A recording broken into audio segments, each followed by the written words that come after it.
நான் இன்னைக்கு உங்களுக்காக என்ன ரெசிபி கொண்டு வந்திருக்கு தெரியுமா? ரசமோ இல்லை பிளெயின் சாம்பாரோ செஞ்சுக்கிட்டு எளிமையான முறையில் ரிச்சான டேஸ்ட்டில் வந்து அதுக்கு சைட் டிஷ் இருந்தால் எப்படி இருக்கும்? அப்படிப்பட்ட ஒரு அருமையான எளிமையாக செய்யக்கூடிய சுவையில் வந்து அதிகமாக இருக்கக்கூடிய ஒரு ரெசிபியை தான் நான் உங்களுக்கு இன்றைக்கி செஞ்சு காட்ட போகிறேன். வாங்க அதை எப்படி செய்யலாம் அப்படிங்கிறத இந்த வீடியோவில் பார்க்கலாம். அதை செய்கிறதுக்கு வந்து நீங்கள் அடுப்பில் வந்து தண்ணியை வந்து நல்லா கொதிக்க விட்டுருங்க. கொதிக்க வச்சு தனியாக எடுத்து வச்சுக்கோங்க.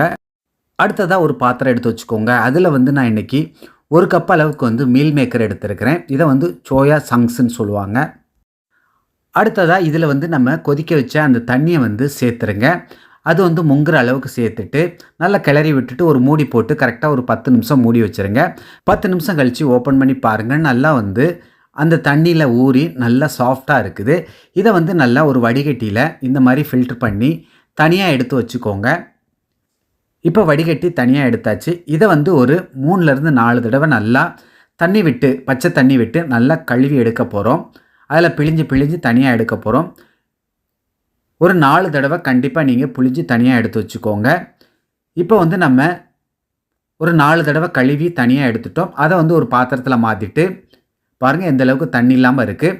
இதில் வந்து மசாலா சேர்த்துக்கலாம். 1/2 டேபிள் ஸ்பூன் வந்து மஞ்சள்தூள், 1 டேபிள் ஸ்பூன் வந்து மல்லித்தூள், 1 டேபிள் ஸ்பூன் வந்து மிளகாய்த்தூள் காரத்துக்கு ஏற்ற மாதிரி, 1 டேபிள் ஸ்பூன் வந்து மட்டன் மசாலா சேர்த்துக்கலாம். 1/2 டேபிள் ஸ்பூன் வந்து மிளகு ஜீரகத்தூள், தேவையான அளவு உப்பு, 1/2 டேபிள் ஸ்பூன் வந்து இஞ்சி பூண்டு விழுது, 1/2 டேபிள் ஸ்பூன் வந்து சோள மாவு சேர்த்துக்கோங்க. அடுத்ததாக வந்து கொஞ்சமாக வந்து கரம் மசாலா சேர்த்துக்கோங்க. ஒரு 1/4 டேபிள் ஸ்பூன் சேர்த்துட்டு நல்லா கலந்து விடுங்க. நீங்கள் வந்து மிளகாய்த்தூள் சேர்க்கும்போது காஷ்மீர் மிளகாய்த்தூள் சேர்த்துக்கோங்க, நல்லா கலர் கொடுக்கும். அடுத்ததாக அடுப்பில் ஒரு கடாய் வச்சுட்டு அதில் வந்து எண்ணெய் சேர்த்துட்டு எண்ணெய் நல்லா சூடான உடனே நம்ம மசாலா போட்டு வச்சுருக்கிற அந்த மீல் மேக்கரை வந்து ஒன்றா சேர்த்துக்கோங்க. நீங்கள் எண்ணெயோடைய அளவை பொறுத்து சேர்த்துக்கோங்க. சேர்த்துட்டு கரெக்டாக வந்து 1 நிமிஷம் அப்படியே வெயிட் பண்ணி மெதுவாக தள்ளி விடுங்க. இது எடுக்கக்கூடிய பக்குவம் பார்த்திங்கன்னா நல்லா மொறுன்னு வரணும் அவசியம் கிடையாது. அந்த நுரை அடங்கின உடனே நீங்கள் கொஞ்சமாக கருவேப்பிலை வாசமானத்துக்காக போட்டுட்டு நல்லா பொரிய விட்டுட்டு இப்போ அள்ளி எடுத்துருங்க. இந்த மாதிரி ஒரு அரிப்பு கரண்டியை வச்சு மெதுவாக அரித்து தனியாக ஒரு பாத்திரத்தில் எடுத்துருங்க. இப்போ இது ரெடி ஆயிடுச்சு. இதே போல் அடுத்து இருக்கக்கூடிய பேட்சையும் நீங்கள் 1 பை 1 போட்டுட்டு நான் சொல்லித்தரக்கூடிய அந்த பக்குவத்தில் கருவேப்பிலையை சேர்த்து பொரிச்சு எடுத்துருங்க.